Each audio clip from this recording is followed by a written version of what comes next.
tous et bienvenue dans une nouvelle vidéo. Alors, j'ouvre cette vidéo alors que je viens de la monter pour la terminer. En fait, j'ai pas fait d'intro parce qu'à la base, cette vidéo n'était pas vraiment prévue. Je devais vous faire une seule vidéo, le weekly vlog, une grosse vidéo. Mais en fait, la journée d'aujourd'hui, notre excursion était tellement riche en tout point, en découverte, vraiment, bon, surtout en découverte, découverte du pays, découverte de la gastronomie, découverte de plantations, de plein de fruits et de légumes, enfin vraiment dépaysement total. Du coup, j'ai décidé de vous faire une vidéo dédiée voilà, à la découverte du Mexique.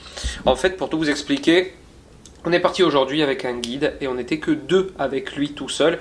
Une personne, Oscar, qui est né ici, il nous a raconté toute sa vie, il est né ici, il n'a jamais bougé et du coup il connaît le coin par cœur et il nous a demandé ce qu'on souhaitait. Donc à la base la visite c'était plantation de bananes, de noix de coco et de mangue, c'était déjà très cool.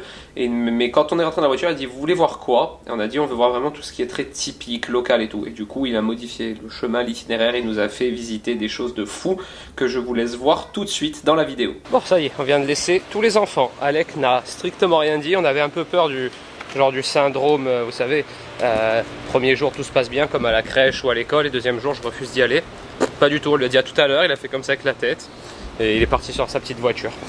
Donc voilà, maintenant nous direction la réception, on va prendre un bus je pense, non? Oui, ouais, un bus, transport en commun et on va direction notre petite excursion.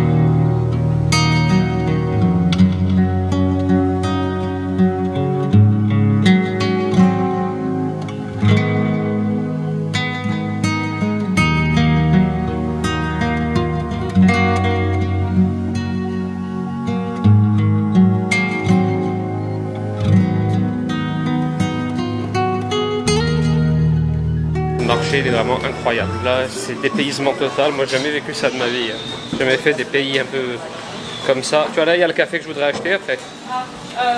C'est incroyable, franchement, je sais pas si j'aurais le courage d'acheter de la viande ici par exemple, mais c'est incroyable. Je sais pas ce que c'est, mais Trop beau. voilà. Les étals sont magnifiques par contre. Ouais, ici apparemment on a des pâtisseries typiques mexicaines. This is jicama. Higama. Jicama. Icama, Igama, Jicama. Jicama, Jicama. and Guanabana. This is guanabana. Guanabana. C'est bon, hein? Ouais. That's good. Oh, you're really good. Really good, yeah.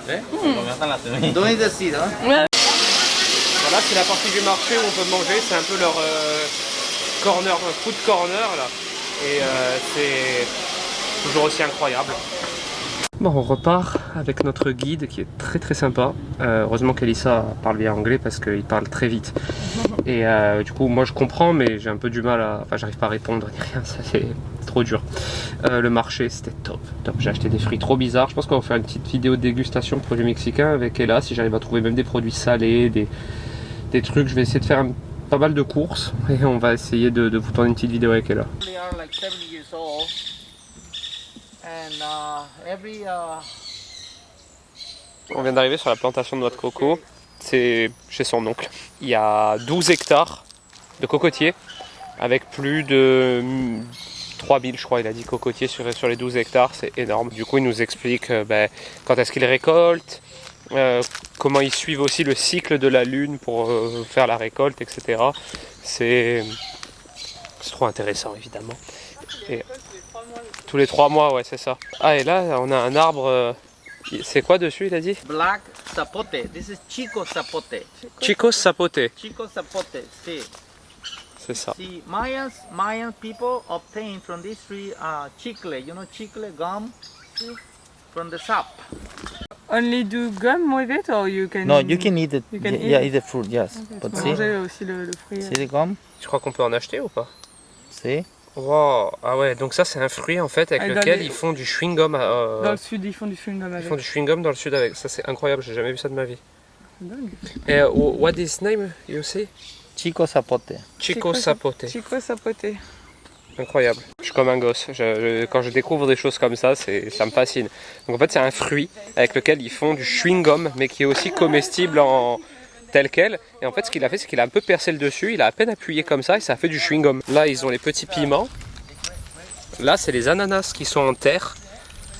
C'est trop bien, trop bien de découvrir comment poussent tous ces fruits exotiques et ces choses qu'on n'a pas l'habitude de voir. Alors, vous voyez ces fruits qu'on connaît chez nous, hein, qu'on trouve souvent sur les plateaux de fin d'année, les caramboles, vous savez, quand vous le coupez ça fait une étoile. Et bien ici ils l'utilisent de plein de façons différentes, ils nous expliquaient, trop intéressant. Ici on a les petits citrons verts, alors, eux, ils nous disent ouais pour le mojito, la margarita, mais c'est exactement ça. Donc voilà, ça c'est toujours chez son oncle, hein, c'est un agriculteur. Et il produit tout un tas de fruits locaux forcément. Donc voilà, dans la plantation il y a de tout, hein. Noix de coco, les fruits exotiques dont à chaque fois le nom m'échappe, mais je vais les apprendre, des bananes, on a toujours les petits citrons verts ici, la canne à sucre là-bas également, hein, ils font de la canne à sucre. Là ils produisent également des noix de cajou. Donc voilà, c'est comme d'habitude, hein, c'est des choses qu'on n'a pas l'habitude de voir chez nous. Voilà, ça c'est un arbre qui fait des noix de cajou, au moins on apprend des choses. On va goûter mais... Wow. Ah ouais, c'est des vraies groseilles. Ouais, c'est des groseilles. Mais t'as vu la texture, c'est bizarre. Ouais, c'est un goût âpre en bouche après. Refreshing water, you drink like the different fruits Ça to c'est make. des tamarino. Yeah, they make the fresh Voilà. water with that. Donc ça, là ils ont été transformés, à la base ils sont comme ça. Ouais, ils n'ont pas été transformés, ils ont Non, été ils ont été pelés. pelés, après ils vont les mettre dans du sucre et de l'eau. Ils ont un élevage de poules, de poulets et d'oiseaux là-bas, je sais plus le nom, mais c'est un oiseau endémique ici, c'est celui même qu'il y a au club, hein, là-bas, au Club Med. En fait c'est une communauté d'agriculteurs, ils ont tous hérité, si j'ai bien compris, hein, d'un morceau de terre et ils ont décidé de s'associer pour faire de la culture, donc tous ces fruits bizarres dont j'oublie le nom à chaque fois, il faudra que je regarde tous les plans pour vous les redonner, mais voilà, noix de coco, bananes, mangue pour les plus connus, mais après plein d'autres variétés de fruits comme ces petites groseilles là que je vous ai filmées, jaunes, des citrons verts évidemment, ce fruit là qui fait du chewing-gum, enfin tout ça franchement c'est incroyable. Je découvre des choses, des fruits dont j'ignorais l'existence, c'est super intéressant. Donc ici en fait on vient d'arriver dans une exploitation où ils fabriquent des tuiles. Donc en fait ils font un mix d'eau et de la terre locale. Ensuite ils les moulent en forme de tuiles et grâce à toutes les chutes de noix de coco, hein, voilà les noix de coco usagées, le contour de la noix de coco, ils mettent tout dans le four, ils font un feu et ça fait sécher les tuiles. Oui, en fait les tuiles après elles sont comme ça, voilà, ça fait cuire les tuiles. Ça fait cuire les tuiles. C'est un combustible en fait les noix de coco. Exactement, est ce que je pensais.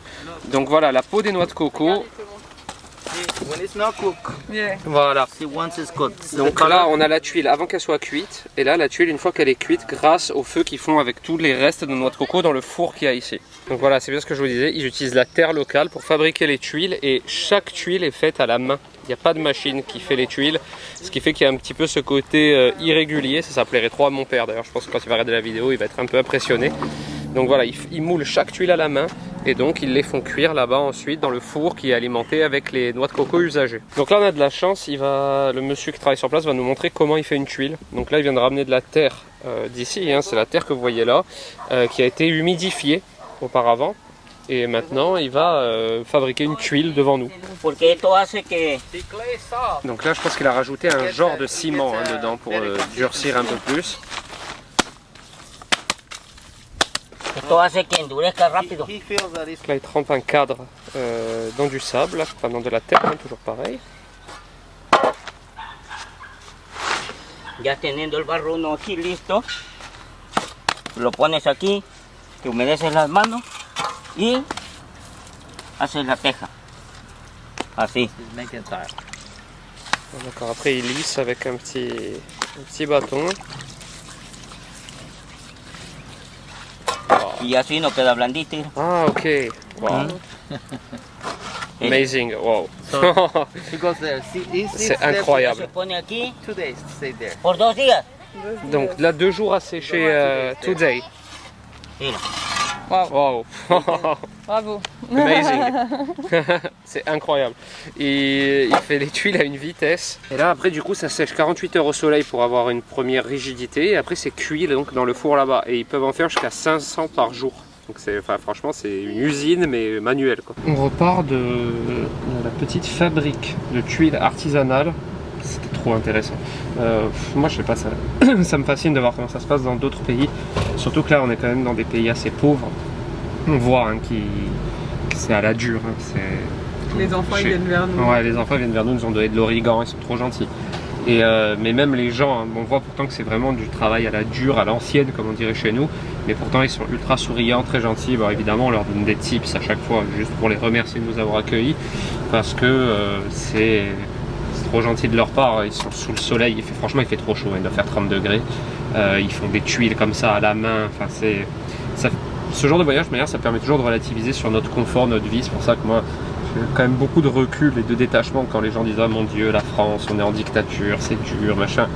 Évidemment que c'est dur pour tout le monde parce qu'on est dans notre petit confort habituel, mais quand on voyage, on se rend compte vraiment de ce que c'est dur en fait. Donc voilà, là on repart de cette petite fabrique de tuiles artisanales qui était très cool. Maintenant je sais pas du tout où on va en fait, on se laisse porter par notre guide qui en plus lui aussi est super sympa. Donc trop bien.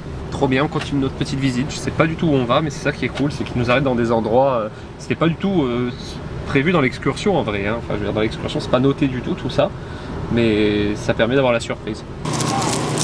Donc on vient de s'arrêter. Alors ça a l'air énorme, hein, cette machine. Faut qu'il m'explique bien ce qu'il doit faire.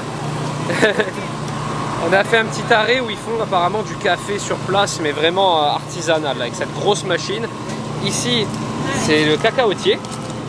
Ils ont mis ça pour illustrer cacao et là ils ont mis des petits caféiers, donc c'est pour un peu illustrer ce qu'ils font ici parce qu'en fait les caféiers poussent en montagne et là on est en bord de mer et là alors je sais pas ce qu'ils font exactement, on va découvrir mais c'est énorme. Donc ici en fait ils font des mélanges de café. Ah ouais, ça c'est du café vert. Café vert, ouais, ça c'est café vert. It is already selected. This is gonna go there, and they're gonna change the color. If the darkness, it's really dark. It's strong. Yeah, ouais. When it's like this, it's mild. Yeah. It's different. Donc là en fait ce qu'ils font c'est qu'ils torréfient le café ici. Donc ils font des mélanges pour avoir un goût particulier. Il y a du fort, du moins fort, et ils font leur mélange et ensuite ils le torréfient dans cette grande machine. Là c'est une torréfacteuse j'imagine. Et ensuite du coup ils revendent le café. Voilà, donc là il fait le mélange, il prend à la fois du café très torréfié, du café moins torréfié pour avoir justement un mélange à vendre, pour avoir un goût particulier. Et ici donc c'est la Casa del Café, donc c'est en bord de route hein, et donc vous voyez ils ont une petite épicerie où vous pouvez acheter directement le café qu'ils viennent de faire sur place, donc ça c'est trop intéressant voilà, d'avoir vraiment le produit à la source. Et ils vendent aussi plein de petits produits dérivés mais toujours mexicains, il y a de l'extrait de vanille du Mexique, etc.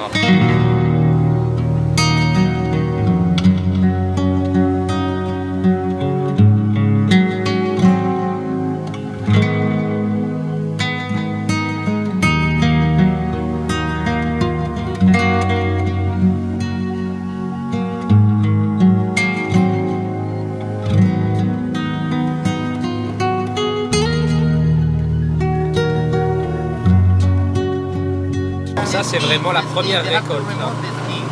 C'est la première écorce et ensuite à l'intérieur on a le grain de café. Après il le coupe et ensuite il est torréfié là-dedans.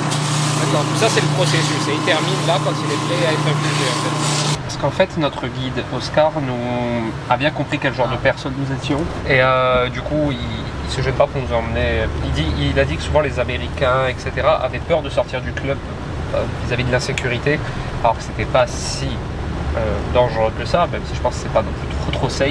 Et il a bien compris que nous on voulait un peu visiter tout, donc évidemment il nous emmène pas dans les endroits qui craignent, mais il nous fait sortir, il nous emmène vraiment visiter des choses typiques.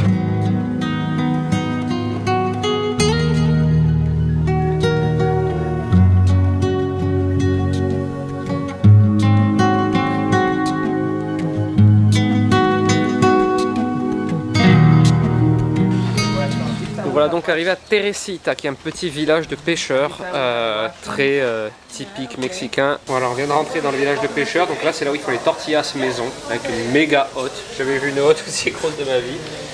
Et là donc on arrive ici dans ce petit resto où on va manger ce midi hein, la nourriture vraiment typique. Je vais vous filmer ça. Une façon apparemment très particulière de cuire le poisson avec une sauce secrète etc. Donc j'ai vraiment hâte de goûter tout ça. Voilà notre spot pour déjeuner ce midi, c'est trop beau. Donc là en fait ce qu'il nous expliquait Oscar c'est que là c'est l'océan, là c'est la rivière et pendant la saison des pluies l'eau monte tellement que tout ça c'est inondé, donc ça n'y est pas, et que les gens souvent, les vagues arrivent jusque dans la cuisine qui est là-bas. C'est la particularité de la saison des pluies, hein, parce que forcément ça descend de la rivière, hein. Il y a beaucoup d'eau qui afflue en montagne, ça arrive là et ça déborde. Mais regardez-moi ça comme c'est beau, franchement, ça vend du rêve. Et donc là voilà, il y a plein de petits restos sur la plage et nous on mange ici ce midi. Et apparemment vraiment des spécialités mexicaines, hein, que ce soit dans la cuisson ou le goût. On va manger de la nourriture seafood, de la nourriture de la mer. C'est l'heure de l'apéro. Hop. Alors coconut, Oscar nous a amené manger ici parce que c'est vraiment de la nourriture typique mexicaine. On n'est pas dans ce qu'on peut appeler un attrape-touriste par exemple. We always have sauce, always tortilla, Okay. always beans, always. So you make like a tacos with. Yeah. Donc là on a les tortillas qui remplacent le pain de chez nous, la sauce avec les citrons verts, et ça c'est la fameuse façon de cuire le poisson, donc il est coupé en deux. Pescado a la talla. Pescado à la taille, ouais. Donc il est coupé en deux et cuit directement sur le grill, et ça c'est la sauce secrète qu'il y a dessus. Oscar leur avait demandé ce que c'était, ils n'ont pas voulu dire. Special sauce, put it Yeah. with brush. Yeah. Yeah. Okay. Donc ça c'est vraiment voilà, poisson avec des guacamole maison, etc. Oh là là. Et what is this? This sope. Sope. Sope is called sope. Okay. It's a Spanish dish. Sope is tortilla means, you know, beans Ah, are okay. Mexicans. Yeah, Sauce, beans, tomato, Ouais. chilies are C'est vrai qu'ils ont Mexicans. beaucoup de haricots noirs ici, donc une tortilla avec des haricots noirs et du fromage. Et Lisa, elle est partie sur les crevettes. Crevettes à l'ail, ça a l'air trop bon, ça voit que c'est trop bien cuit et tout. Et on va tester ça. Bon, le repas était incroyable, franchement. Hein. Genre le lieu en mode vraiment, ça paye pas de mine, mais le repas était incroyable. Alors là, on est typiquement à l'inverse de ce qu'on peut trouver parfois chez nous, c'est-à-dire des restaurants de plage un peu attrape-touristes où on mange des choses pas fraîches. Là, il nous a montré les cuisines, tout est poisson du jour, ouvert en deux, cuit d'une façon particulière, un peu en mode papillon, il a dit, avec la sauce secrète. C'était fou, je vais vous mettre cette adresse dans la barre d'infos, on sait jamais, peut-être qu'un jour vous passerez par là, il faut vraiment vous arrêter. On est de retour en ville, Elissa cherche une petite couette, enfin une couverture, un petit plaid en gros, à ramener, qui sont fabriqués ici au Mexique. Et voilà, un petit souvenir qui ne sera pas trop encombrant parce que plié ça rentre dans la valise. Et c'est très joli, hein, c'est fabrication locale évidemment, c'est pas pour acheter des trucs chinois. Et c'est très joli. On a acheté donc un blanket, une couverture pour Elissa en souvenir. Et maintenant, ce qu'on va faire, c'est qu'on va acheter de la tequila. Et alors là, je fais confiance à notre guide parce qu'il m'a dit on va aller dans un truc où il y a de la tequila vraiment pas industrielle et tout, donc je le suis. Voilà. On se retrouve le soir pour clôturer cette vidéo. Je vais quand même vous montrer ce qu'on a acheté. C'était trop bien cette journée. Franchement, avec Oscar, on s'est régalé. J'ai fait quelques petits achats. Certains pour ramener à la maison, d'autres pour une vidéo dégustation qu'on va vous tourner avec Ella demain au moment où je parle et qui pour vous sortira normalement dans 2 jours. Donc voilà, n'hésitez pas à checker les notifications, surtout qu'on sera chez Ben et Coco. Je ne sais pas si je peux vous faire de story et tout pour vous dire la vidéo est en ligne. Donc n'hésitez pas à aller voir sur YouTube si dans 2 jours elle est sortie. Sinon, qu'est-ce qu'on a acheté? La dégustation va être une dégustation spéciale fruits exotiques du Mexique. Alors, on en a acheté certains et d'autres on les a carrément pris sur la plantation de l'oncle d'Oscar. On a visité la plantation de l'oncle d'Oscar, vous avez vu, et du coup on a ramené alors, des tamarillos, je crois. Les noms, des fois j'oublie. On a également pris ces petites groseilles sauvages directement sur l'arbre. Vous avez vu ma réaction quand je les ai goûtées. J'ai hâte de voir celle d'Ella. Au marché, on a trouvé ce fruit. Je peux plus vous dire les noms, je les ai notés dans mon téléphone pour les retenir, mais du coup vous aurez tout le détail du nom de ces fruits et de comment ils sont à l'intérieur dans la vidéo dégustation avec Ella. Pareil pour ce genre de patate douce, mais qui en fait est un fruit qui se mange souvent mariné avec du citron, etc. Pareil, le nom je l'ai noté et je ne sais plus ce que c'est. Également ce fruit, c'est vraiment des choses qu'on ne trouve pas du tout en France. C'est le fameux fruit dont vous avez vu avec lequel il a fabriqué du chewing-gum. Il se consomme aussi tel quel, donc on va le consommer comme ça avec Ella et on va voir ce que ça donne. Ces autres fruits pareil dont je n'ai plus le nom mais qu'on a acheté au marché, qui ressemblent un peu à des nèfles mais qui ont une forte odeur de fruits de la passion. Je sais pas ce que c'est. Donc voilà, petite vidéo dégustation fruits exotiques avec Ella, avec 6 petits articles, on verra ce que ça donne. Ce sera une vidéo assez courte mais toujours fun à faire en voyage. Et sinon, pour la maison, comme vous le savez à chaque fois avec mon ami Vincent qu'on part ou l'un ou l'autre à l'étranger, qu'il y a des produits un peu voilà, de gastronomie qu'on aime bien ramener locaux. C'est un peu les cadeaux qu'on se fait mutuellement habituellement.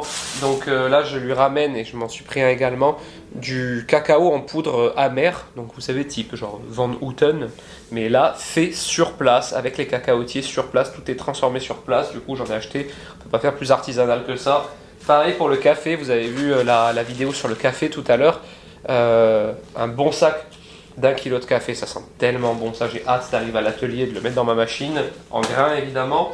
Et alors là, ce que je suis venu chercher un peu quand je suis venu au Mexique, je peux pas vous les montrer parce qu'elles sont emballées, je peux pas les désemballer parce qu'elles vont aller en valise ensuite et elles vont beaucoup voyager. De la tequila et du mezcal, pareil, j'en ai ramené aussi pour Vincent. Donc des alcools à base d'agave, pour ceux qui ne le savent pas, produits ici. Et alors une production incroyable. Pour vous faire l'histoire en vitesse, j'ai demandé au guide, j'ai dit je voudrais acheter de la tequila et du mezcal, mais vraiment le plus artisanal possible, quelque chose qu'on ne trouve pas en grande surface ici au Mexique, voilà, pas un truc produit de façon industrielle. Il m'a dit j'ai exactement ce qu'il te faut. Il m'a amené dans cette petite cave, chez un caviste en fait, local, et c'est le seul caviste qui a cette variété, tout simplement parce que c'est une coopérative de 6 personnes, 6 indigènes, qui font que 100 litres par an, mais qu'ils les vendent très cher, surtout pour l'économie locale, hein, parce que le salaire moyen au Mexique est de 400 € par mois, et là c'est 50 € la petite bouteille, donc c'est très cher même pour nous. C'est mes souvenirs, voilà, j'en ai pris plusieurs bouteilles parce que c'est des choses vraiment rares et faites à l'ancienne, c'est vraiment un produit de grande qualité, c'est tout ce que j'aime, donc ils font que 100 litres par an. À eux 6, les bouteilles sont numérotées à la main, etc. Et ils font le mezcal et la tequila vraiment à l'ancienne, c'est-à-dire qu'ils ont un gros moulin en pierre et ils écrasent l'agave, ils la coupent pas pour l'oxydation et tout est fait à la main, le processus de A à Z. C'est pour ça qu'elle coûte très cher, pour ça que les locaux n'ont pas les moyens de s'en acheter, parce qu'imaginez-vous, hein, ça fait 50 € la bouteille pour un salaire de 400 €, donc ça fait 8, c'est comme si nous on a acheté pour quelqu'un qui est au SMIC, qui a acheté une bouteille à 150 €. C'est énorme, voilà, c'est un petit plaisir qu'on peut se faire de temps en temps, mais on ne peut pas en acheter comme ça. Donc moi, c'est mon souvenir que j'ai essayé de me ramener, un à Vincent également. Donc voilà, je voulais vraiment me ramener quelque chose de très artisanal pour avoir l'impression de ne pas avoir acheté une tequila dans laquelle on va mettre du citron vert et tout. Ça, vous savez, c'est le soir de mes petites soirées call-off, un petit fond comme ça à déguster. Donc voilà, j'espère que cette vidéo vous aura plu. Elle n'était pas prévue à la base, mais j'ai trouvé que c'était trop riche avec la visite des plantations, du café, ce restaurant de plage qui était incroyable. Je vous ai mis l'adresse qui apparaît. Une journée fantastique, la meilleure journée depuis le début pour moi. J'adore le club, c'est top, hein, franchement, le club c'est magique, mais ça avait une saveur particulière, surtout en étant guidé par quelqu'un qui est né ici. Du coup, si cette vidéo vous a plu, n'hésitez pas à la commenter, la liker, vous abonner à ma chaîne, au compte Insta, Twitch et tout. N'hésitez pas à aller voir mon weekly vlog, hein, qui est sorti logiquement, si le réseau va bien, il y a 2 jours en arrière, où là je vous ai montré toutes les activités du club, tout ce qu'il y a à faire au club Med à Ixtapa. Et checkez bien, dans 2 jours, logiquement, il y aura la vidéo dégustation qu'on va vous tourner avec Ella. J'ai hâte de lui faire goûter les groseilles. Et puis moi je vous dis du coup à très bientôt dans une nouvelle vidéo. Ciao.